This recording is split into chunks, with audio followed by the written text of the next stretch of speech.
Alors, c'est qu'il y a une notion, dans la Torah qui s'appelle, vous entendez ou non? Il y a une notion dans la Torah qui s'appelle Ahavat Hashem. Le fait qu'on doit aimer Hashem. Ça, c'est très compliqué que la Torah, dans les 613 mitzvot qu'elle a données, dans les 248 mitzvot positives, elle a donné une obligation d'aimer Hashem. Comment la Torah elle peut venir, elle dit tu dois aimer Hashem. Ve'ahavta et Hashem Elokecha, tu aimeras l'Éternel ton Dieu. C'est très difficile. Quand la Torah elle peut t'obliger à faire un geste. Vas-y, mets les téphilines, rentre dans le mikvé, fais Shabbat, c'est un geste. Mais comment on peut te commander un sentiment? J'aime pas. À partir de 13 ans, il faut aimer le chocolat. Non, il faut aimer la boutargue. Pourtant, tu es tunisien. D'accord? Donc c'est bizarre. Donc comment est-ce qu'on peut obliger un sentiment? Premièrement. Deuxièmement, le Maharal de Prague, il dit que l'amour ne peut exister qu'entre des êtres qui se ressemblent. Par exemple, c'est pas évident qu'Einstein il aurait pu tomber amoureux d'une coiffeuse. Parce que c'est un peu tiré par les cheveux. D'accord, mais... Non, je rigole. Bon, mais l'intérêt d'être connu, c'est qu'on peut dire des blagues lourdes. Donc c'est quoi l'idée? Parce que comment ils vont parler? D'accord, elle va lui dire, bon écoute Albert, je suis en train de faire des mots croisés, une note de musique qui commence par un D, qui termine par un O. Est-ce que tu as une idée? Donc lui, il va se retourner, il va voir cette masse de particules en fusion, espèce de trou noir de la sagesse où toute la lourdeur elle est cumulée dedans. Il dit, comment on peut mettre tellement de bêtises dans un espace tellement petit? Et il va lui répondre. D'accord? Parce qu'elle a bon dos. D'accord, mais c'est quoi l'idée? C'est qu'on ne peut pas s'aimer deux personnes qui se comprennent pas, qui ne sont pas sur la même longueur d'onde, qui ne sont pas du même niveau. C'est logique. Alors comment est-ce qu'on pourrait aimer Dieu? Puisqu'on n'a rien à voir avec Dieu. Je vous rappelle, pour ceux qui sont au courant, que Dieu n'est pas une personne. D'accord? Il y en a qui pensent que c'était une personne, mais nous avons fait une croix dessus depuis longtemps. D'accord? C'est vraiment une histoire à marcher sur l'eau. Mais qui vaut pas un clou d'ailleurs. Et je touche du bois. Ouais. Mais c'est que Dieu n'est pas un homme. Il y en a même qui disent que Dieu n'est pas humain. Il y en a même qui disent que Dieu est inhumain. D'accord? Donc puisqu'on n'a rien à voir avec Dieu, comment est-ce que la Torah peut nous obliger à l'aimer? Troisième question, qui est plus fondamentale, c'est qu'est-ce que c'est l'amour de Dieu? Est-ce que c'est comme aimer ses copains, aimer le chocolat, aimer l'ambiance, aimer le Shabbat, aimer sa femme, aimer son mari? C'est quoi la nature de l'amour? Ça ne peut pas être la même chose. Alors Rashi sur place, il pose la question dans le deuxième verset du Kriyat Shema, parce que c'est marqué, je rappelle pour les gens qui le font, que c'est marqué Ve'ahavta et Hashem Elokecha, Bechol levavecha ufrol nafshecha ufrol modecha, tu aimeras l'Éternel ton Dieu de tout ton cœur, de toutes tes forces, de tous tes moyens. Après c'est marqué Ve'ayu adevarim haele asher anochi metzavecha ayom al levavecha. Elles seront ces paroles que je t'ordonne aujourd'hui sur ton cœur. Et là-bas, sur le deuxième Rashi, pas sur le premier, sur le Rashi où c'est marqué tu aimeras l'Éternel, il n'y a pas écrit la question de Rashi, mais sur le deuxième où c'est marqué qu'elles seront ces paroles sur ton cœur, Rashi il dit Ma'u Ava. Qu'est-ce que c'est l'amour? Donc, vous avez entendu, qu'est-ce que c'est cette mitzvah d'aimer Dieu? Il répond une chose incroyable. Il dit Mitoch advarim haele atamakir beborecha umidavek bedrachav.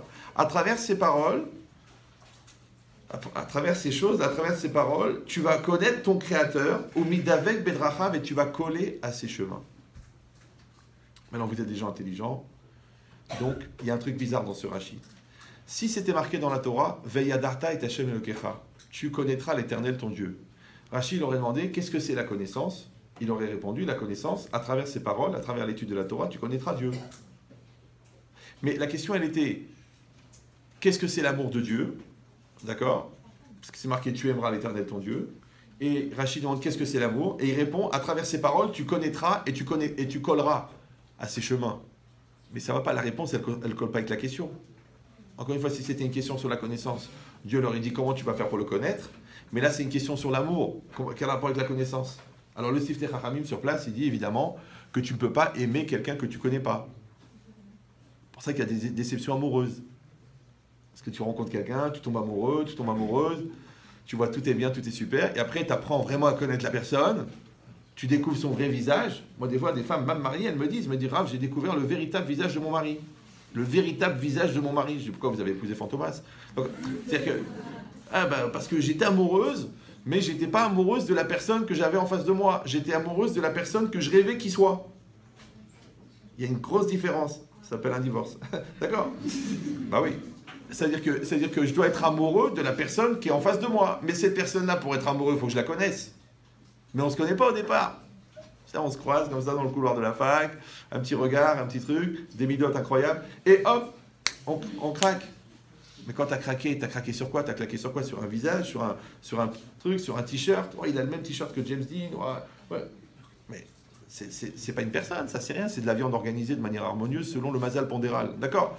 Donc, c'est quoi l'idée? C'est que tu ne veux pas aimer quelqu'un que tu ne connais pas. Alors, c'est ce qu'il dit le Sifnei Chachamim.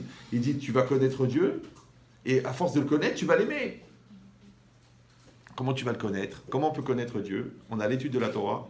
Encore une fois, tu ne peux pas le rencontrer, lui serrer la main, boire un verre avec lui, passer un week-end. Tu ne peux pas. Donc c'est que la connaissance par rapport au texte, le ressenti par rapport à son intériorité et l'histoire d'Israël. Une fois, il y a un pasteur, un empereur non juif, il a demandé à son pasteur non juif, donne-moi une preuve que Dieu existe. Il lui a dit le peuple juif. Notre peuple, si vous avez eu l'occasion d'étudier un peu l'histoire juive, n'a aucune logique sociologique, historique, psychologique, tminique. Ça n'a rien à voir. D'accord? On n'a jamais dépassé les 20 millions. Il y a des civilisations énormes, de centaines de millions qui ont disparu. Il ne reste plus rien. Les Mésopotamiens, ils ont disparu. Les Crétois, il reste quelques crétins. Ouais, d'accord. Les Macédoniens, il reste une salade. C'est-à-dire, ouais.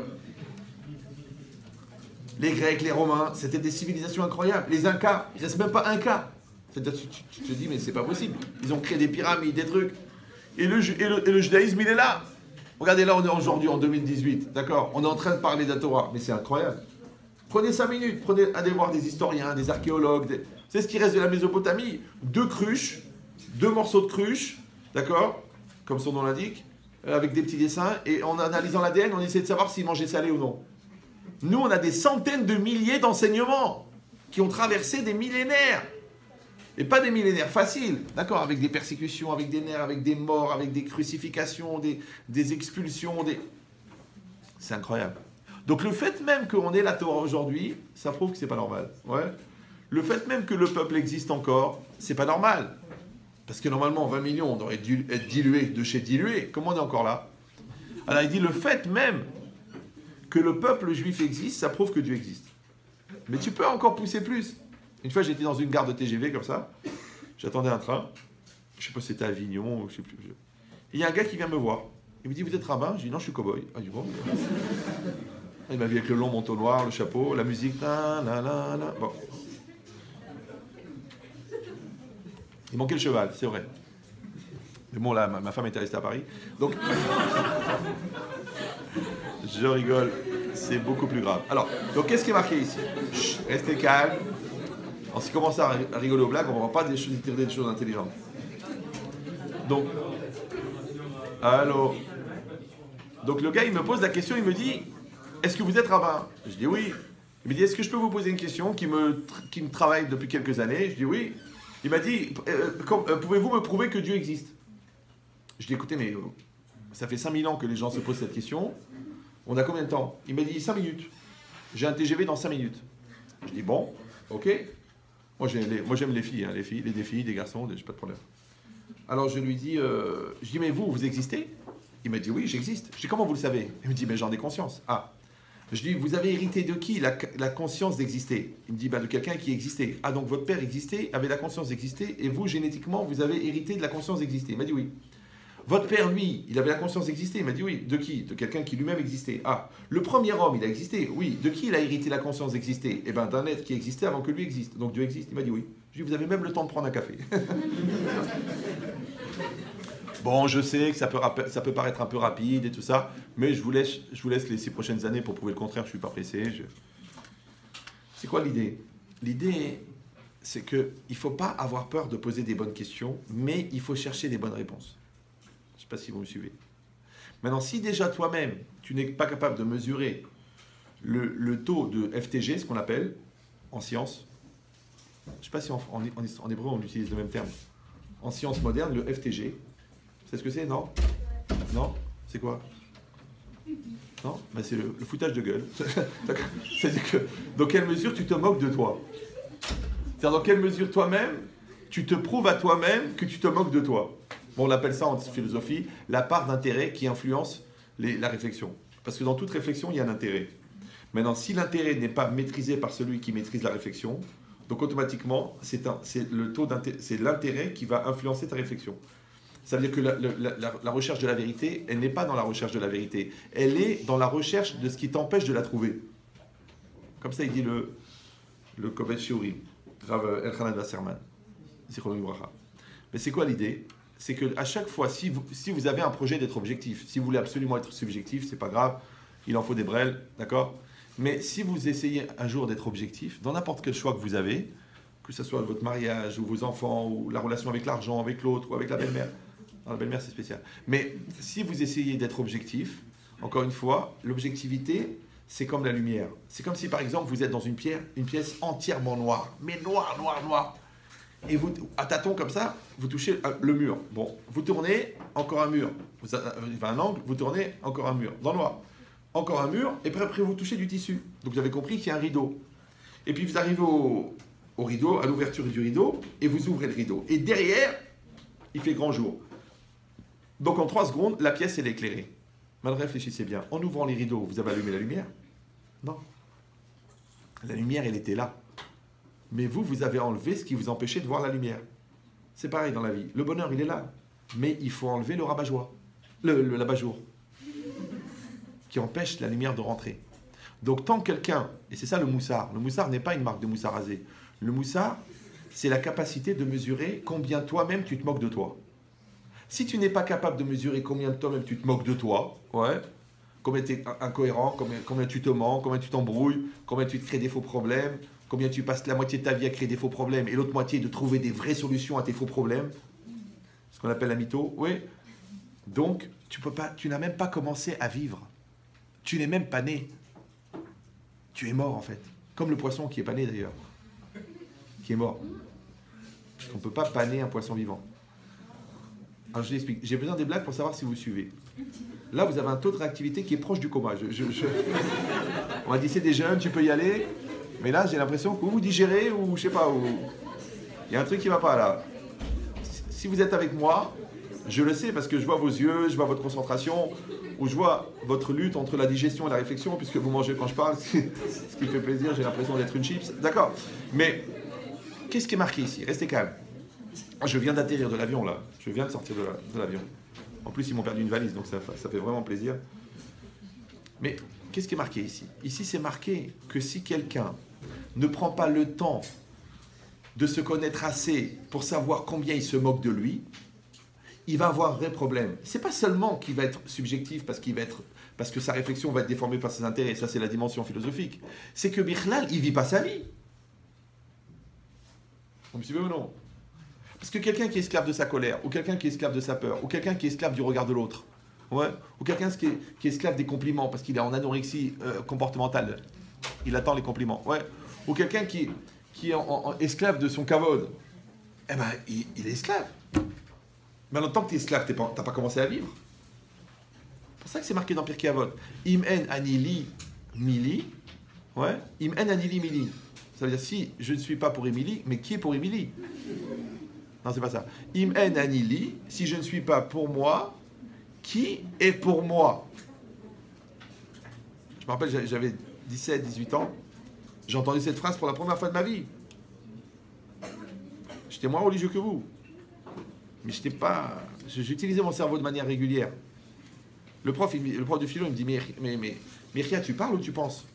Parce que là, tu viens de citer Oppenheimer, là c'est Goethe, là c'est Kant, là c'est Platon. Et moi, j'avais jamais ouvert un bouquin de philo de ma vie, j'avais peur. Quand j'ai entendu qu'Aristote était mort dans une maison de prostituées, j'ai eu peur. Quand j'ai entendu qu'il a dit à ses élèves, faites ce que je dis, ne faites pas ce que je fais, j'ai eu peur. J'ai eu peur de devenir cohérent avec mes incohérences. Ce qu'on appelle un CON. D'accord? Non, le CON n'a rien à voir avec le QI. Hein. Regarde l'oiseau, il en a 2. QI. Ouais. Quelqu'un peut être diplômé, mais être un CON. Parce qu'en philosophie, restez calme. Hein, en philosophie,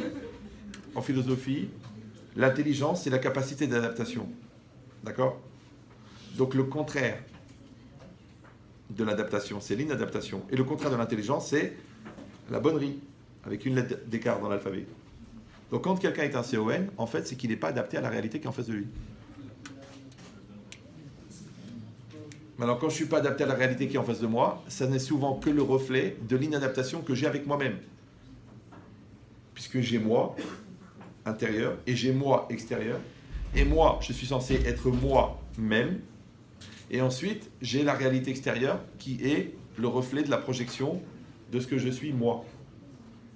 Maintenant, si je suis dans un déni de réalité, que mon moi extérieur n'est pas construit parce que je joue un rôle, et que mon moi intérieur n'est pas développé, j'ai un vrai problème. C'est que je ne suis pas vivant. C'est ce que les Chachamim appellent mort. Ça, c'est Rechaim Bechayehem Nikraim Metim. Les Rechaim de leur vivant sont appelés morts. C'est ça la mort. Les gens ils croient que la mort, c'est la mort, Benamou, Varga, les bougies, le Kaddish. Mais non! On ne parle pas des morts qui sont morts. On parle des morts qui sont vivants. C'est que si toi, tu as un très grand potentiel d'intelligence et que tu te gaspilles à des bêtises, tu es mort. Si toi, tu es très, je sais pas moi, tu n'as aucun respect de toi, et ce manque de respect que tu as de toi, il t'empêche d'exister, tu es mort. Si toi, tu as un potentiel d'être très religieux, mais tu as honte parce que tu as peur que tes copines elles te disent « Oh, ça y est, madame, elle se prend pour un Sarah Menou ». Donc ton potentiel religieux, il est mort. Toi, tu aurais pu faire des grandes études, mais comme toutes tes copines elles t'ont dit « Ah non, mais c'est pas un truc pour filles », alors tu l'as pas fait, donc c'est mort. C'est ça la mort. La mort, c'est de rater un potentiel. Et le potentiel, il est où? Il est dans la réalité. Maintenant, tu as deux potentiels, ce que la vie te propose et ce que tu as à l'intérieur. Maintenant, quand tu réalises ton potentiel de l'intérieur vers l'extérieur, on appelle ça en français exister. Ex, extérieur, ister, être à l'extérieur. Et quand toi, tu t'adaptes à la réalité qui est devant toi, on appelle ça être vivant. Donc tu dois être et être vivant. Maintenant, si tu n'as pas développé ton intériorité, tu resteras frustré toute ta vie. Et si tu n'as pas accepté ta réalité, tu seras dans le déni de réalité. Voilà. Mais le problème, c'est que la vie passe. Vous savez, quand vous achetez une montre, achetez toujours une montre avec la trotteuse. Comme ça, vous sentez que le temps passe. Donc les gens disent non, vous savez, bon, je suis resté 5 ans avec David, bon, mais je savais que ça ne marcherait pas, mais bon, on est restés ensemble. Après, j'ai fait des études de droit parce que mon père, il m'a dit, bon, ma fille, faut toujours passer par la droite. Bon, mais au fait, moi, je voulais être pizzaiolo. Alors, 6 ans d'études que tu ne voulais pas faire, 5 ans avec un gars que tu ne pensais pas épouser, 10 ans en Israël alors que tu rêvais de visiter la Picardie. Donc, mais est-ce que tu n'en as pas marre de croiser tes chaussures dans les couloirs? C'est vrai, imagine, tu marches, pieds nus, tu vois tes chaussures à côté. Quelle est la réflexion que tu vas te faire, la première? Mais je ne suis pas un petit peu à côté de mes pompes. Maintenant, on voit en vérité, j'ai une grande famille, au Hachem, à peu près un tiers de la salle. Ouais. Et moi, vous êtes comme mes enfants. Et ce que je vous dis, c'est comme ce que je dis à mes enfants. Parce que moi, ce qui me tue, c'est le gaspillage. Je ne supporte pas le gaspillage. Maintenant, si de gaspiller 100 € pour des bêtises, ça fait de la peine, si son argent part en fumée, sous prétexte que tu essaies de te fixer une ligne et que tu l'aspires, parce qu'elle est blanche, non. Il y a un peu de réactivité quand même. Hein. Bon, peut-être que vous en êtes encore qu'au chiffre, mais c'est quoi l'idée? L'idée, c'est que la personne, elle gaspille. Le plus grand gaspillage, c'est le gaspillage de vie. Alors ne croyez pas que ça n'arrive qu'aux autres. Moi, je peux vous dire que je suis beaucoup dans le Shalom Bayit, je suis beaucoup dans les gens qui ont des difficultés, je suis dans les dépressions, dans les burn-out, je suis dans les changements d'orientation, dans les ouvertures d'esprit, dans les compréhensions, et je vois du gaspillage. Pourquoi? Parce que, en résumé, parce que vous êtes tous déjà impliqués et religieux, il n'y a que deux solutions dans la vie. Il n'y a que deux options. Ou tu vas être un serviteur de Dieu, ou tu vas être un serviteur du Yetzer Hara. Maintenant, nous, on l'appelle Yetzer Hara. Eux, ils l'appellent tendance névrotique à l'autodestruction. D'accord? Ils l'appellent le flou. Maintenant, j'ai entendu un nouveau nom chez les psychologues. Ça s'appelle le non-self. Le non-self. Bon. Freud, il appelle la zone d'ombre. Genre, j'ai un truc en moi qui est ombragé. Il y a des trucs qui sortent de là-bas, mais j'arrive pas à les maîtriser. Ouais. Mais c'est quoi l'idée? C'est que quand on te pose une question qui te concerne, n'importe quelle question qui te concerne, et qu'on te demande pourquoi tu le fais, pourquoi tu le dis, pourquoi tu le penses, et que tu dis je ne sais pas, vous me suivez ou non? Pourquoi je reste avec ce gars-là, avec cette fille? Pourquoi je fais ces études? pourquoi j'ai dit ça, pourquoi j'ai rigolé, pourquoi j'ai pleuré. Si tu dis je ne sais pas sur une interrogation qui te concerne, ça veut dire que c'est pas toi qui vis ta vie. Alors vous savez, on va dire, ouais, mais attendez, on peut pas être tout le temps, je veux dire, dans une conscience vigilante, profonde, de savoir le pourquoi du comment. C'est pas évident, hein. C'est pas évident. J'ai de la peine. Mais qui t'a fait croire que le cerveau était une excroissance de l'estomac? Qui t'a fait croire ça? Qui t'a fait croire que gérer et digérer, c'est la même racine? Tu as un cerveau, tu as un Ben Israël, tu as une Bat Israël. On a la Torah. C'est ce que c'est la Torah. Moi, j'ai eu la chance de ne pas faire d'études. Oui, parce que quand tu fais des études, il faut que tu apprennes le vrai et le faux, et après, il faut que tu discernes le vrai du faux, puisque eux, ils disent toujours que la dernière théorie, c'est la bonne. Donc celles d'avant, elles sont fausses. Mais comme il y a plus d'anciens que de nouveaux, donc tu connais plus de faux que de vrais. Donc quelqu'un qui connaît plus de faux que de vrai, comment il peut être spécialiste du vrai, puisqu'il connaît plus de faux que de vrai? Donc moi, juste après le bac, je suis rentré à l'Yeshiva. Donc j'ai étudié que du vrai, du vrai, du vrai, du vrai, du vrai. Des fois, à l'Yeshiva, le Rav, il croyait que j'étais fou. Bon, il n'avait pas 100% tort. Parce que je me levais comme ça sur ma chaise et je me mettais à danser. Je disais, Baruch Hashem, Baruch Hashem. On dit, mais Ria, qu'est-ce qui t'arrive? Qu'est-ce qui t'arrive? Et moi, je dis, mais Rav, j'ai tellement perdu du temps dans une recherche philosophique, dans la démonstration de la science, de leur principe d'objectivité, de subjectivité, dans la perception du temps, dans le non-temps, dans le temps infini. J'ai tellement perdu de temps. Et maintenant, chaque mot, chaque lettre de Rashi, chaque mot de la Gemara, il est émette. Mais le pire qui peut t'arriver, encore une fois, c'est de ne pas vivre. Et c'est quoi de ne pas être vivant? C'est pas que le cœur il s'est arrêté, tu as été écrasé par un camion. Qu'est-ce que tu veux faire? Qu'est-ce qu'on va faire? Les morts, ils sont morts.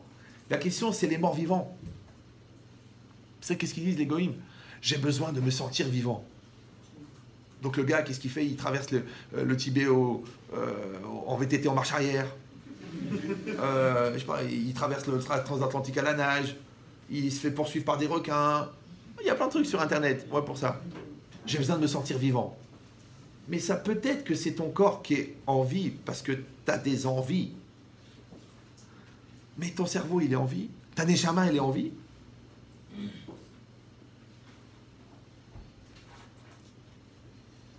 Donc, encore une fois, il n'y a que deux solutions. Ou tu vas être un serviteur de Dieu, ou tu vas être un serviteur du Yetzer Hara.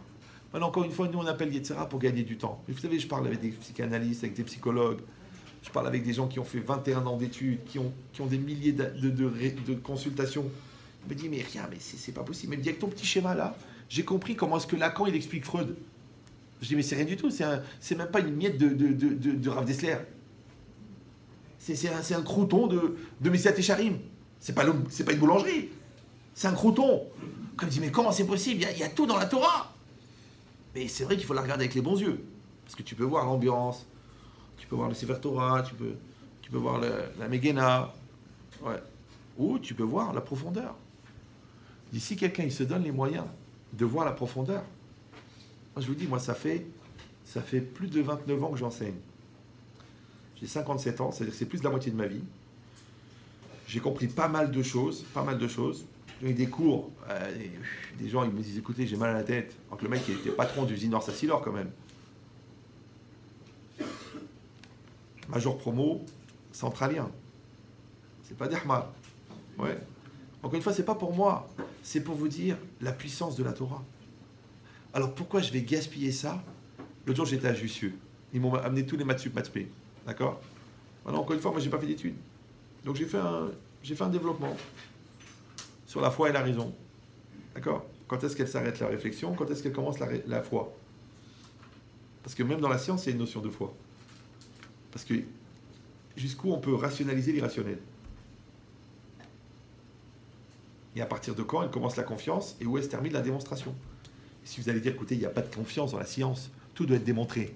Maintenant, de vous à moi, si vous avez l'occasion de lire des livres aux toilettes, il y a ce qu'on appelle les intuitions d'Einstein. C'est-à-dire qu'à la fin de sa vie, Albert, un gars de chez nous qui était d'une intelligence vraiment relative,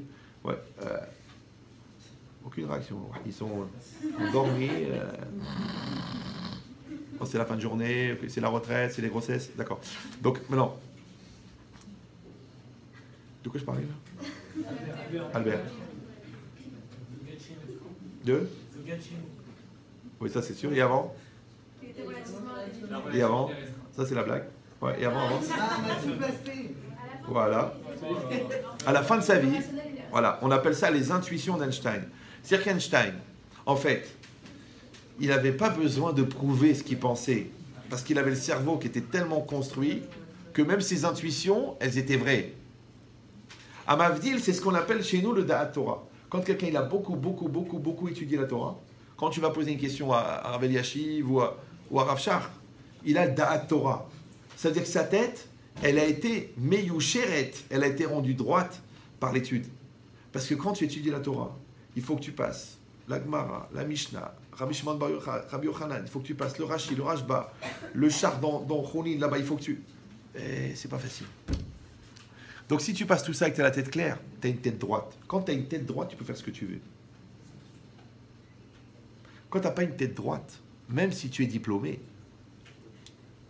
tu vas dire des bêtises. C'est pour ça que vous trouvez des médecins brels, des ingénieurs lourds, des philosophes débiles et des rabbins des bois. Ben oui, parce que quelqu'un qui ne s'est pas donné les moyens de prendre la Torah à la hauteur qu'elle a, il ne comprendra pas. Mais d'ici, c'est pareil. Quand cette notion-là, que c'est quoi le Yetzer Hara? C'est celui qui te propose d'exister à ta place. Donc quand tu vas te surprendre, toi, à dire « c'est plus fort que moi, je n'étais pas moi-même, c'est pas ce que je voulais dire mais ça m'a échappé, je sais que c'est pas bien mais je le fais quand même, je sais pas où ça me mène mais on verra bien, j'ai pas les nerfs, ça me saoule, j'ai pas envie de réfléchir », fais attention chérie, tu parles de ta vie là. Et dans inconscient, il y a 3 mots. Donc il y a une forme de science qui est développée autour de la COL. Ah bah oui. C'est pour ça que les animateurs télé, plus ils disent de bêtises, plus ils sont payés. C'est normal, parce qu'ils sont là pour dire des bêtises. Et quand ils disent des bêtises, qu'est-ce qu'ils font? C'est ce qu'il a dit le patron de TF1 au patron de Coca-Cola, à l'époque. Vous savez ou non? Bon, sortez un peu de la yeshiva, toujours la yeshiva. Ouvrez vos yeux. Orthodoxe. Le patron, écoutez bien, c'est très intéressant.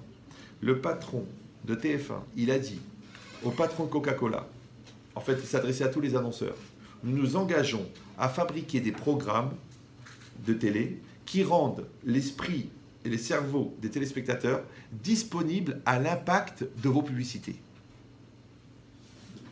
Je ne sais pas si vous avez compris. Alors, dans l'impact, en marketing, il y a une notion qui s'appelle le contraste. Si tu vas suivre une émission très très intelligente, donc la pub après, tu vas la trouver nulle. Mais si tu suis une émission complètement nulle, la pub après, tu vas la trouver super intelligente, super bien faite, finalement il y a un message. Non mais c'est du café. C'est juste un jean. Ouais mais tu vois, ce coucher de soleil, cette avancée dans la mer, ce regard entre le gars et la fille, tout ça, tu sens qu'il y a un message. Non mais c'est juste une pub pour un café. Maintenant, pourquoi l'impact il est fort? Parce que l'émission d'avant était débile. Donc les gens qui disent de plus de débilité sont plus payés, puisqu'ils permettent un impact plus fort au niveau de... C'est-à-dire que la télé, elle est fabriquée pour fabriquer des débiles. Je ne sais pas si vous...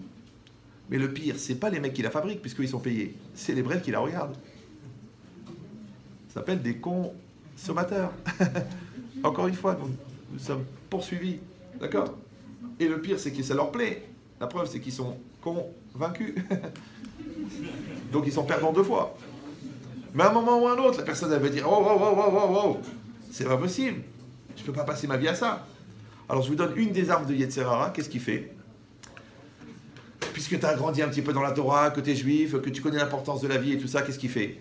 Eh bien d'abord, il te dégoûte de la Torah. Il dit c'est des bêtises, c'est saoulant, un truc il y a 2000 ans, ça peut pas répondre aux questions d'aujourd'hui. Puis ça me prend la tête, je vais faire la Mishnah, la Gemara, ça n'a aucun sens. Tu as bien dégoûté. Tu as bien dégoûté de ton école juive, d'accord? Et après, donc tu dis, bon, puisque je suis dégoûté de l'école juive, je vais m'intéresser à la science du monde, ce qu'on appelle Facebook. Ouais. Et donc là, tu vas t'impliquer dans les films, dans les ambiances, dans les rigolades, trucs. Puis après, même ça va te baser, parce que finalement, le film, bah, il est nul. La chanson, ok, t'as plein de minutes, mais t'as plus 14 ans. Ouais. Alors qu'est-ce qu'il reste? Il dit, ouais, mais j'ai vu un tutoriel super sympa sur le maquillage. Ça peut pas être le but de ta vie. Après, moi, je me suis intéressé à l'omelette norvégienne et j'ai trouvé tout un truc pour permettre que la glace ne fonde pas quand je fais rouler ma pâte. Tu sens pas que tu es en train de rater un truc, là. Alors, il fait ça, l'Yetzirara. Il te dégoûte de ce qui est vrai, après, il t'attache à ce qui est faux. Et après, il te dégoûte de ce qui est faux. Et qu'est-ce qui reste? Que dalle. Et c'est là que les vitamines interviennent. C'est là que le Red Blue et la vodka arrivent. C'est là que la Goya, elle arrive. Mais une Goya sérieuse.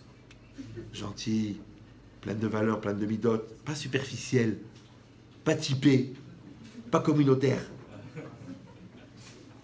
Et tu rentres dedans. Et tu trouves là-bas, muté en Normandie, jusqu'au divorce, le jour où elle t'a traité de sale juif, tu te rappelles? Et tu dis, mais qu'est-ce qui s'est passé? Mais j'étais dans le coma. Mais qu'est-ce qui s'est passé?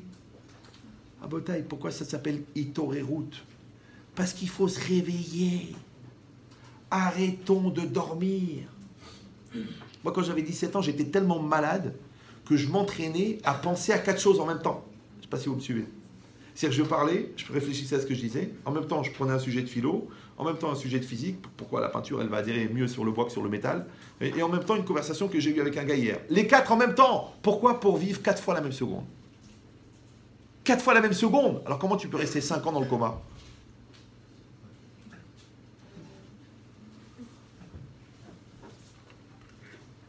Ça va? Ouais, ça va. Pourquoi tu fais ces études? Oh, je sais pas. Il y a une copine, elle m'a dit, tiens, je m'inscris en bio. Je dis, bah, de bio en bio. Eh ben, j'ai fait du bio. Et toi, pourquoi tu es ingénieur? Moi, je sais pas. En vérité, mon père, il m'a dit que c'est bien pour moi. Puis je savais pas très bien faire, j'ai fait un truc général.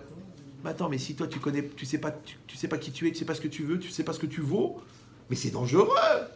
Parce qu'après, tu vas dire, ah, pourquoi tu t'es marié avec elle? Oh ben, elle m'a eu à l'usure. Bon, et lui, pourquoi? Ben, il m'a pris la tête, il m'a dit, ah, je t'aime, puis j'étais pas bien, j'avais perdu mon père, il était là. Alors, je l'ai utilisé comme un béquille. Oui, mais une béquille, après, quand ça va mieux, tu la jettes. Alors que toi, c'est devenu une prothèse. La preuve, quand tu pries, tu dis que Dieu prothèse mon mari. Après, tu dis, je suis pas vraiment sûr de l'aimer, on dirait un meuble, en plus, il est pas commode. D'accord? Mais moi, je vois tellement ces Shalom Bayi, tellement ces nerfs, tellement ces lourdeurs. Je vous souhaite de vivre une autre vie. Mais Rabotai, il faut vous donner les moyens. Je ne sais pas si vous me comprenez. Parce que sachez-le, ne le prenez pas mal, hein, je vous aime tous comme mes enfants. Sachez-le, la vie, elle passe. Vous savez que les secondes, ça fait des minutes. Les mois, ça fait des années. Les grossesses, ça fait des enfants. Les roupotes, ça fait des mariages. Donc qu'est-ce qu'il faut faire? Il faut faire le contraire. Il faut être vivant. Qui c'est qui t'empêche d'être vivant? Le Yetzirah.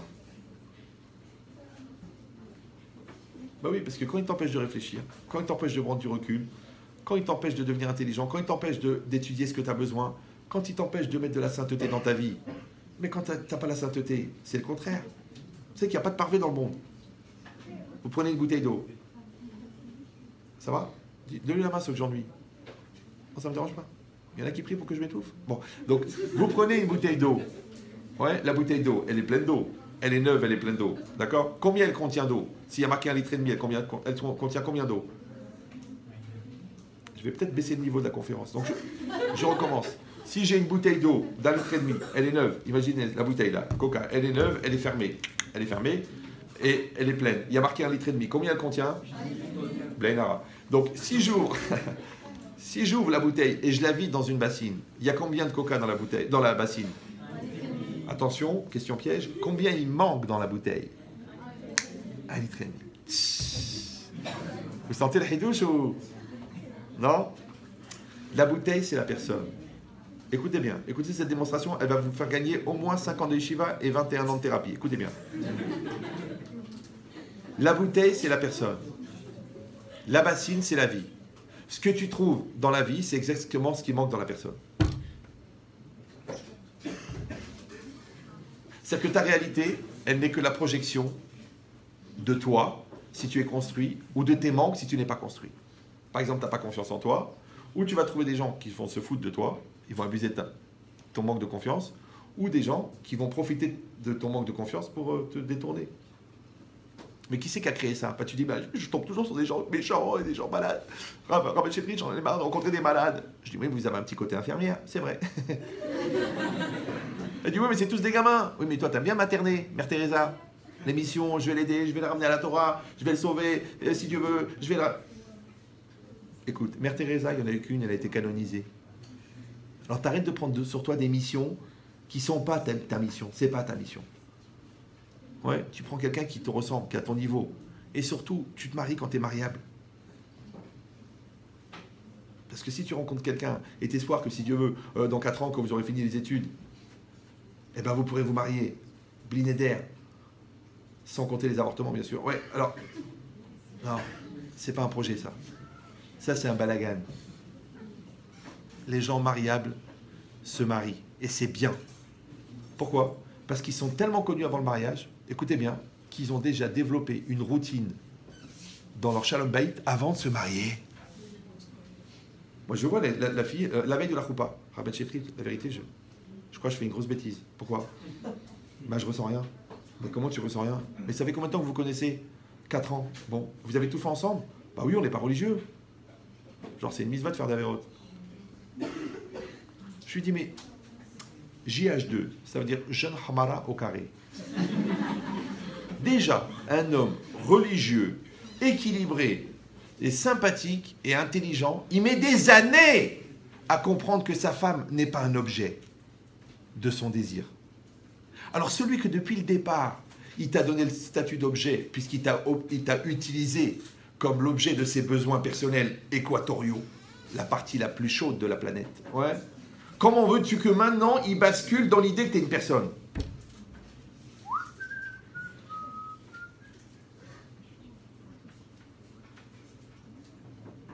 Parce que c'est le rêve de chacun et de chacune d'être aimé pour ce qu'elle est et non pas d'être aimé pour ce qu'elle est. La Torah, elle te dit regarde la femme. Et les tsars, il dit regarde le corps. Comment tu vas faire? Vous me suivez ou non? La Torah, elle te dit regarde le projet. Les tsars, il dit regarde l'argent. La Torah, elle te dit regarde ton idéal. D'accord? Et le tsar, il te dit regarde l'image que tu as créée chez les autres. Regarde ton orgueil. Fais attention, fais attention. Moi, je vous dis un truc, vous êtes jeune, vous n'êtes pas concerné, mais je vous le dis par anticipation.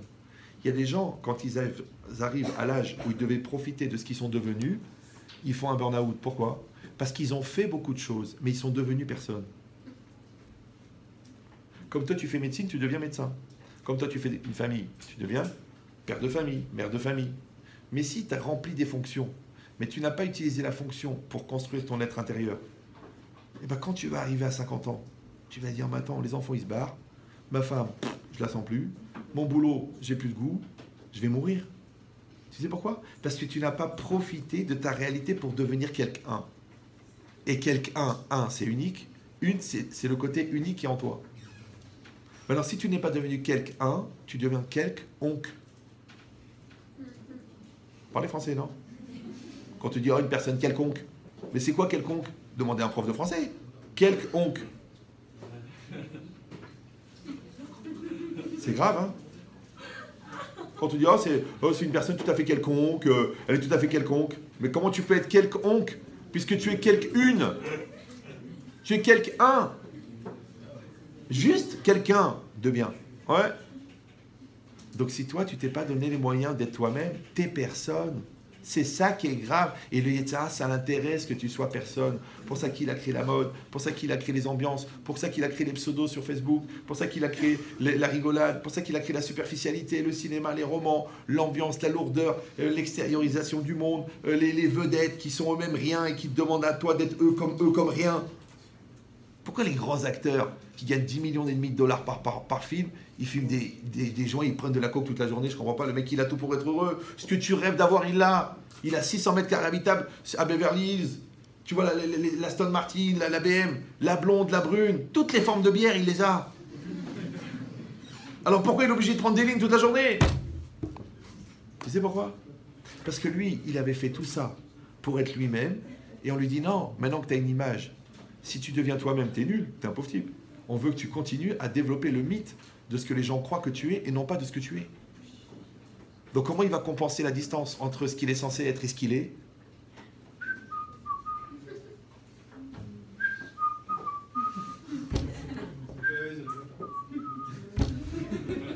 Et voilà, l'Eurovision. Vous avez compris l'idée ou non? Maintenant, moi, je vous souhaite pas ça. Moi, je vous souhaite d'être vivant, d'être vivante, d'être des gens équilibrés, d'avoir des maris extraordinaires, d'avoir des femmes extraordinaires, d'avoir des enfants extraordinaires. Mais si vous n'avez pas des enfants extraordinaires, vous aurez des enfants extraordinaires. Mais extraordinaires. Maintenant, pourquoi vos enfants ils vont être extraordinaires? Vous savez pourquoi? Parce qu'ils vont donner le meilleur d'eux-mêmes. Mais pourquoi ils vont donner le meilleur d'eux-mêmes? Parce que vous avez donné le meilleur de vous-même. Mais pour donner le meilleur de soi-même, il faut déjà connaître le meilleur de soi-même. Donc, connaissance de soi, respect de soi, maîtrise de soi, cravate en soi, peinture sur soi. Ah, il faut tout essayer. Parce que sinon, je vous le dis, je vous le répète, vous n'allez pas vivre votre vie. Mais alors, comment chez nous, dans la Torah, on appelle quelqu'un qui ne vit pas sa vie? Un rachat. Pour ça, Rechaim, Bechayehem, Nikraim, Metim. Vous me suivez ou non? Moi, je reçois des gens, d'accord? Il y a des coléreux, des nerveux, des fous, des malades, des obsédés, des pervers narcissiques. Je leur dis, écoute, voilà, je t'ai bien écouté, j'ai parlé avec toi, je te fais un programme. Je te donne des cours à écouter, un cours sur le Kavod Atzmo, un cours sur le respect de soi, un cours sur la joie, un cours sur savoir régénérer tes énergies, un cours sur percevoir la réalité de manière positive. Je donne des éléments. Le gars il me dit, ça me saoule, mais vu que je vais prendre la tête à écouter des cours, à prendre des notes, à faire de l'auto-analyse. Je dis, mais mon frère, ne le prends pas mal. Mais après moi, c'est le psychiatre. Parce que nous, ce qu'on appelle un rachat, eux, ils appellent un bipolaire. Ils appellent un schizophrène. Ils appellent un pervers narcissique. Donc on est gentil de donner des outils gratuits pour qu'en travaillant sur toi-même, tu échappes à 90% des névroses. C'est que la Torah, elle t'a déjà donné tous les outils. Qu'est-ce qu'ils font les gens? Là, j'ai un psychiatre en ce moment qui suit mes cours et tout ça. Il me dit, Rav Elkia, mais j'ai fait 6 ou 7 ans de médecine et encore 4 ans de psychiatrie. Il m'a dit, mais vos cours, il y a tout dedans. Mais j'ai perdu mon temps. Il m'a dit, en plus, j'ai une vision juive, là. Là, je vois d'après la Neshama, je vois d'après l'essence des choses. C'est pas pour moi, c'est pour vous dire les outils incroyables que nous avons. Je vois des mecs qui lisent des bouquins sur le respect de soi, sur la maîtrise de la sérénité, la gestion des émotions. Mais qu'est-ce que tu veux, toi? T'as pas un travail à faire sur ton Yetzer Hara? T'as pas appris à gérer ta Gahava? T'as pas appris à gérer ta peur, à ta Emouna? Mais ça y est, c'est fini tout ça. C'est regarder les outils que la Torah nous donne. C'est incroyable. Je vous dis, moi, encore une fois, les gens croient que je rigole. Mais moi, j'ai arrêté de rigoler quand j'avais 6 ans et demi. Mais je dis de manière rigolote pour pas vous étouffer. Mais moi, j'ai eu la chance de ne pas faire d'études. Je ne sais pas si vous comprenez. Quand je vais dans des colloques avec des non-juifs, il y a 1200 personnes. Le mec d'avant moi, c'est le médecin de Vladimir Poutine, un généticien. Le mec d'après, c'est le patron du CHU de Rouen en cancérologie. Et moi, je passe au milieu. Ravieya, comme il m'appelle. Ouais. Tu me crois que le gars, j'ai même pas compris un mot de sa conférence. Et quand j'ai fini de parler, moi, il me dit merci d'avoir élevé le niveau.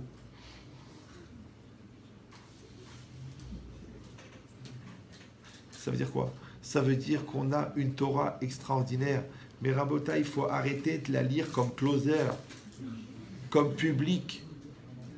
Il faut arrêter de la lire comme ton journal, là-bas, ta page d'actualité sur Facebook, que tu passes d'une vidéo débile à l'autre. Il faut arrêter, il faut commencer à chercher la profondeur. Il faut chercher la puissance. Il faut chercher la grandeur. Elle est dedans. Maintenant, là où ça se complique, c'est que pour avoir accès à ça s'appelle Chokhmat Torah. Hachem, il ne veut pas de la Chokhmat Torah. C'est pas comme la sagesse. C'est pas des maths, c'est pas de la physique. Parce que dans les maths et la physique, tu te casses la tête, tu travailles, tu montes, tu développes. Mais dans la Torah, il faut Siyata Dishmaya, il faut l'aide divine. Et l'aide divine, elle vient que toi, tu veux percevoir la connaissance d'Hachem, mais il faut que tu te rapproches d'Hachem. Tu ne peux pas être aux antipodes de Dieu et espérer comprendre ce que Dieu il a à te dire. La preuve, moi j'ai vu ça, mais c'est choquant. Hein. Des Baalei Tchouva, des gens qui ont fait Tchouva, mais qui sont vraiment sincères et intelligents. À l'époque, il y a une vingtaine d'années, le mardi soir j'avais le cours du mardi, et le mercredi j'avais un cours. Que des étudiants comme vous. Et moi qu'est-ce que je faisais? J'étais un embrouilleur de première. je leur faisais, tout en français, en 1h30, ce que nous, on faisait en 1 semaine au Kollel. Je ne sais pas si vous me suivez. Et le Kollel à Épinay, c'était pas des mangeurs de pépites. Hein. Il fallait se taper les Raphaïm, les Rabbi Akiba Eiger, les Ran, les Drashota. C'était du lourd. Et moi, qu'est-ce que je faisais? Je venais Nia comme ça, je leur traduisais la Gemara, et après, pendant 1h30, je leur faisais tous les calculs. Maintenant, les mecs, ils étaient en école d'ingénieur. Ils me disaient, rien, bah doucement, je dis, bah qu'est-ce qu'il y a? C'est rien, on a juste traduit la Gemara, on a réfléchi ensemble. Bah attendez, ouais. Mais les gars, ils s'accrochaient. Ils ont fait tchouva. Au Hachem, aujourd'hui, il y en a qui sont des Dayanim à Bnei-Brak. Les mecs, ils ne savaient même pas lire. C'est-à-dire que je leur traduisais le mot à mot. Ouais. Ils sont Dayanim. C'est que moi, je ne suis pas devenu Dayan, eux, ils sont devenus Dayan. Tu vois un peu la trahison dans la famille. Non, je rigole. D'accord. Mais, non, je suis très fier, au contraire, au Hachem. Mais sachez-le que cette acquisition de ce Da'at Torah, qui est plus fort que la Chokhma, elle est passée aussi par la Teshuvah. Pourquoi? Parce que pourquoi le bon Dieu, il va confier les secrets de l'univers à quelqu'un que son but, c'est de regarder un film porno? Ça va pas. Vous me suivez ou non? Pourquoi je vais te confier les secrets de l'univers alors que toi, tu rêves de manger une côtelette de porc alors que la Torah, elle a dit que c'est assourd? Pourquoi je vais te confier les secrets de l'univers alors que tu es tellement intéressé à ton extériorité que tu n'as même pas pensé que tu avais une intériorité? Quand je te dis qu'est-ce que t'en penses toi, tu me dis qui?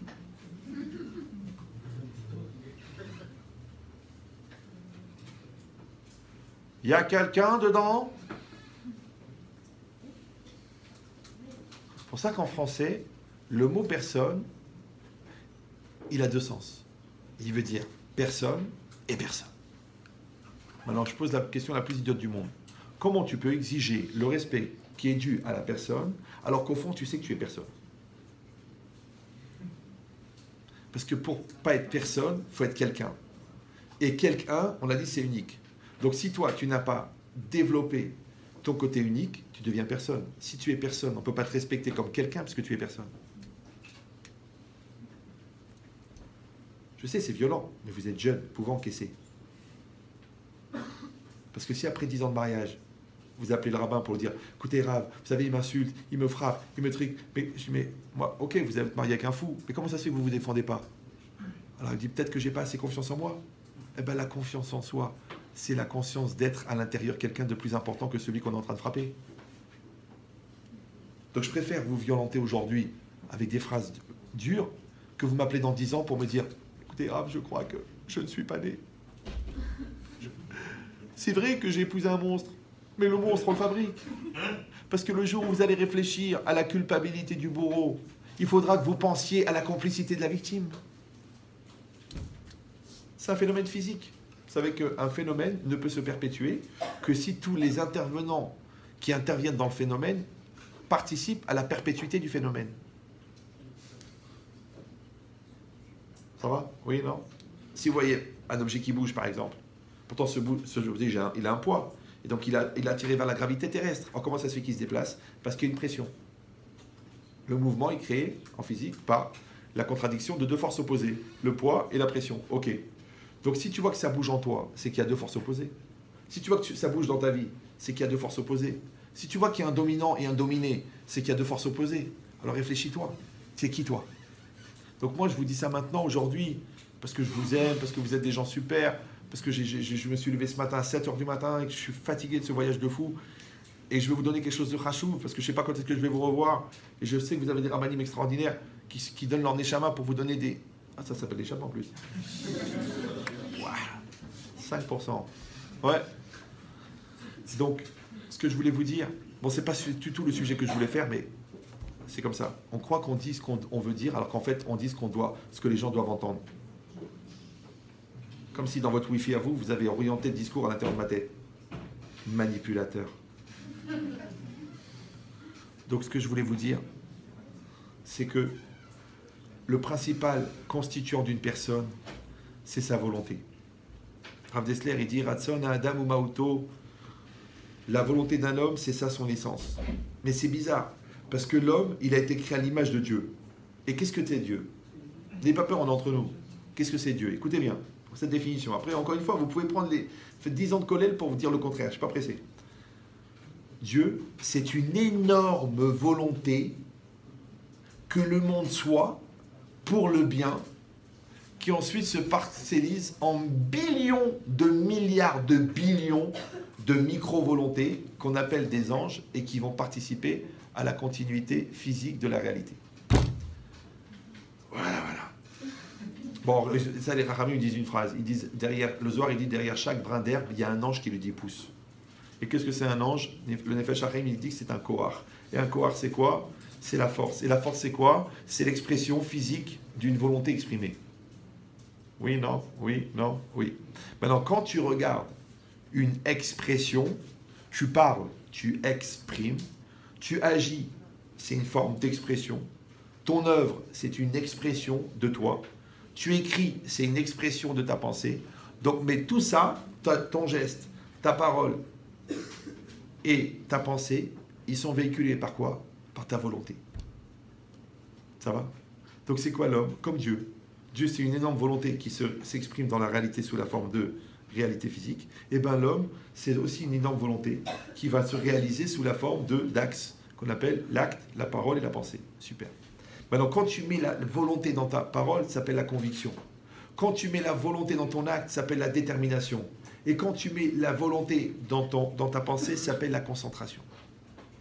Maintenant, celui qui n'est pas en maîtrise de sa volonté, alors automatiquement, comme il n'y a pas de vide dans le monde, donc sa volonté elle est prise en charge par quelqu'un d'autre. Et pour reprendre l'exemple de la bouteille, quand cette bouteille est remplie de coca et qu'on la vide, elle se remplit de quoi? D'air. Pas de vide, il n'y a pas de vide dans l'univers, enfin sur la Terre. Ouais. Donc elle se remplit d'air. Qui a mis l'air? Qui a mis l'air? Tu dis, rien, ça s'appelle l'air de rien. Non, tu sais qui c'est qui a mis l'air? Celui qui a enlevé la bouteille, qui a enlevé le coca. Tu sais qui est-ce qui a mis la bêtise dans ta vie? Celui qui a enlevé l'intelligence. Tu sais qui est-ce qui a mis la touma dans ta vie? Celui qui a enlevé la kedusha. Tu sais qui est-ce qui a mis l'incertitude? Celui qui a enlevé la certitude. Oh, mais c'est toi? Bah oui, c'est toi. Quoi, alors c'est moi qui suis responsable du plein et du vide? Bah oui, bien sûr. Parce que si tu n'es pas dans ton makom il est vide. Et comme le vide n'existe pas, parce que la nature n'aime pas le vide, donc elle va se remplir. Elle va se remplir de quoi? Eh ben, de l'extérieur, de l'ambiance, du folklore, de l'idée de l'autre, de la personnalité, parce qu'elle a quand même une forte personnalité. Ouais, de sa conviction. Alors tu deviens une poussière parce que tu as rencontré une comète. Mais pourquoi tu ne serais pas toi la comète et que l'autre serait la poussière? Ouais, mais c'est pas évident, vous savez, faut avoir un parcours psychologique construit, une jeunesse équilibrée, une connaissance de sa connaissance, une perpétuité de sa conscience. C'est beaucoup. Il faut que tu te travailles, il faut que tu te construises, il faut que tu deviens extraordinaire, il faut que tu deviens unique. Ouais. Et ça, c'est quoi? C'est la gestion de la volonté. Maintenant, la phrase la plus simple du monde. Et là, je vais vous laisser parce que je vois que vous êtes à la limite de rater le bus. Donc, c'est quoi? C'est « je veux cela ». Vous parlez français, non? Oui, non? Vous êtes oublié? Non. Je veux cela. Le « je », c'est toi. C'est ta conscience, c'est ton psychique, c'est ton moi, c'est ton cœur, ça dépend comment on l'appelle. Le « veux », c'est quoi? Attention, c'est l'énergie qui est produite par l'âme et qui est prise en charge par le « je » pour devenir son mode d'expression. Oui, non? Et cela, c'est quoi cela? Cela, c'est la réalité qui est devant toi, qui est produite à 50% par la projection de ta volonté. Parce qu'en physique quantique, on dit que la réalité, elle est en fonction de la conscience que tu en as. Donc tu fabriques la réalité en même temps que tu l'aperçois. Ben dans la Torah, c'est pareil, ça s'appelle Bederer, Sherotelelech, Monichinoto. Ouais, dans le chemin dans lequel tu vas aller, on te fait aller. 50%, donc la réalité qui est devant toi, c'est la projection de ce que tu es et de ce que tu veux. Et 50%, c'est une proposition divine qui est déjà préétablie avant que tu viennes au monde. Ouais, qui va être une diapo auquel on va te demander de réagir. Vous me suivez toujours ou non? Maintenant, le fait que la diapo soit imposée, ça ne veut pas dire que la réaction que tu vas avoir, elle est imposée. Donc je t'impose une classe, je t'impose un prof de maths, je t'impose un programme, je t'impose un rythme et je t'impose une année. Mais tu peux glander en classe. Ça va? Donc la phrase la plus simple du monde, je veux cela, elle devient très très problématique. Parce que si je n'ai pas conscience du jeu, si je n'ai pas construit le jeu, si je ne suis pas moi-même, si je ne sais pas ce que je pense, si je ne sais pas ce que je veux, si je ne sais pas ce que je ressens, il n'y a pas de jeu. Et comme on a dit que le vide n'existe pas, donc c'est l'Yetzirah qui va prendre la place. L'énergie, elle vient de l'âme. De toute façon, elle s'appelle la vie. D'accord ? Quand elle rentre dans la conscience, elle s'appelle la volonté. Si elle n'est pas prise en charge par toi, elle va être prise en charge par... Ben là, au niveau pédagogique, vous êtes censé avoir compris, mais bon, c'est... Par l'Yetzirah. D'accord. C'est qui l'Yetzirah ? Je, tu, il, c'est les pronoms personnels. C'est le C apostrophe. C apostrophe EST. Le C, c'est quoi ? Vous avez tout oublié. Ben, c'est un pronom impersonnel. Donc quand tu dis « je fais ce que je veux », le jeu extérieur, c'est celui qui fait, le jeu intérieur, c'est celui qui veut. La linéarité existentielle, c'est « je fais ce que je veux », ce qu'on appelle la définition de la liberté, ce que nous on appelle le tzaddik. Mais si toi, ton jeu extérieur n'est pas représentatif de ton jeu intérieur, parce que le jeu intérieur, tu ne l'as pas créé, donc ton jeu intérieur, il devient personne. Comment il s'appelle le jeu intérieur ? Il s'appelle C apostrophe. Et quand tu vas faire une bêtise, et qu'on va dire, mais comment tu as pu faire un truc pareil ? Tu vas dire, regarde bien, écoute la phrase, elle est violente, c'était plus fort que moi. C'est apostrophe impersonnel, plus fort que moi. Ça veut dire qu'il y a un truc en moi qui n'est pas moi, mais qui est plus fort que moi, et qui me fait faire à moi des choses que moi, je pense que c'est pas bien. Et ouais, combien vous êtes là-dedans ?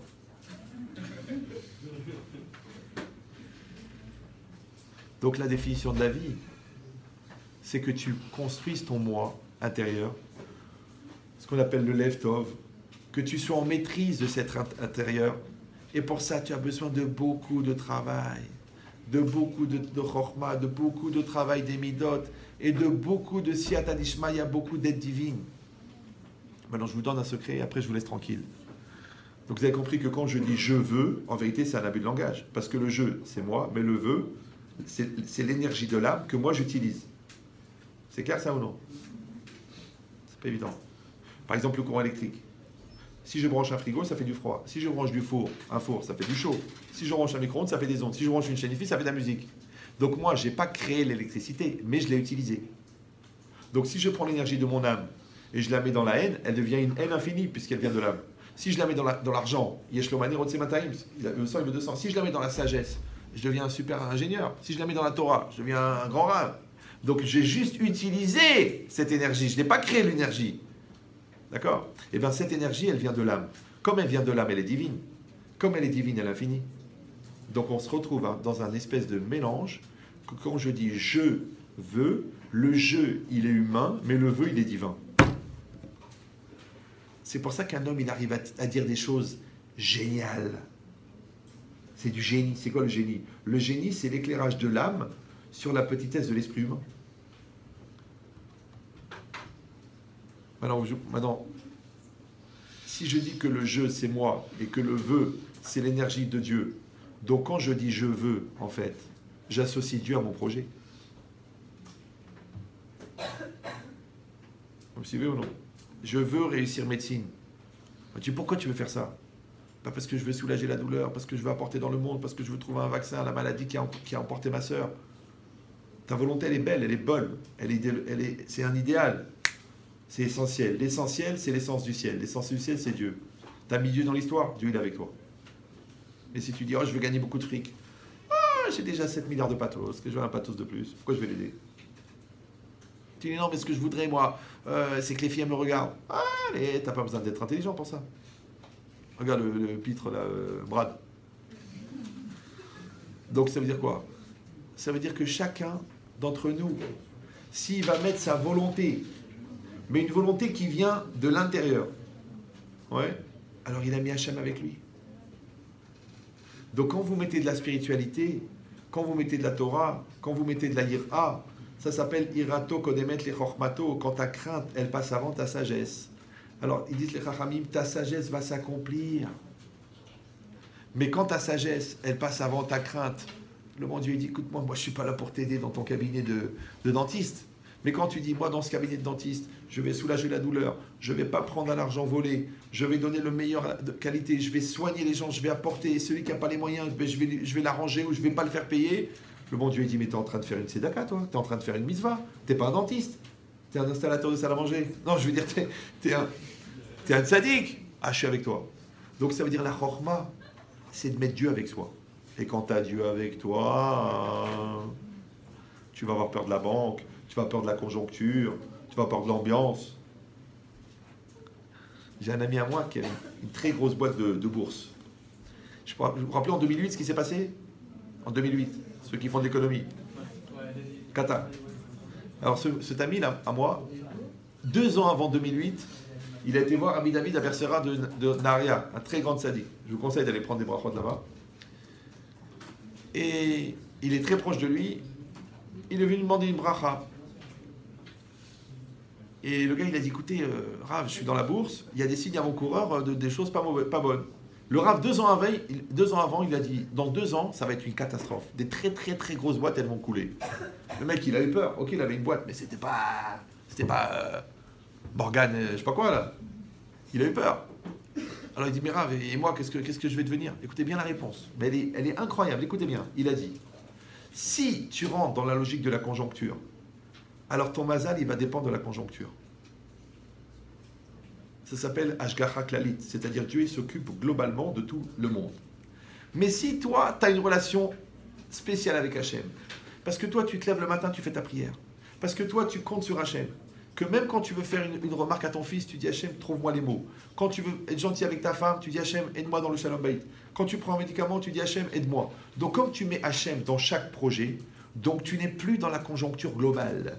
Tu n'es plus un citoyen du monde, tu n'es pas une particule élémentaire qui suit une trajectoire préétablie dans une réalité physique harmonieuse. Ce qu'on appelle Réa. Rien. Ouais. Tu es un serviteur d'Hachem. Et là, il dit, n'aie pas peur. Eh bien, je peux vous dire, écoutez, c'est un peu violent, que ce mec-là, il a passé la crise de 2008. Il y a des boîtes 100 fois plus grosses que lui qui ont coulé.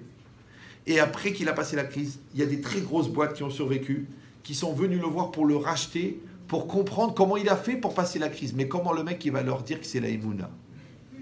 Comment il va leur dire que c'est les brachot de ma femme? Comment il va leur dire que c'est mon limoud à Torah du matin, avant de partir à Tel Aviv pour gérer ma boîte de bourse? Comment il va leur dire que c'est la révision de la Mishnah avec mes enfants? Comment il va leur dire c'est la tsniout et le mikvé de ma femme? Comment il va leur dire ça à des grands patrons new-yorkais qui viennent lui dire comment t'as fait pour passer la crise? Il ne peut pas leur dire. Donc je vous souhaite, Bezrat Hashem, que vous continuez à venir à ces cours, que vous vous impliquez plus dans l'étude, que n'ayez pas peur d'aller loin, de poser des bonnes questions, de casser la tête à vos rabbanim, ils sont là pour ça, ouais, et d'avancer dans la Torah pour avoir Hachem avec vous. Parce que Hachem devant toi, Hachem à côté de toi, Hachem derrière toi derrière Hachem, il n'y a pas de problème. Et avec Hachem, c'est pas évident, mais sans Hachem, c'est foutu. Chazak Baruch.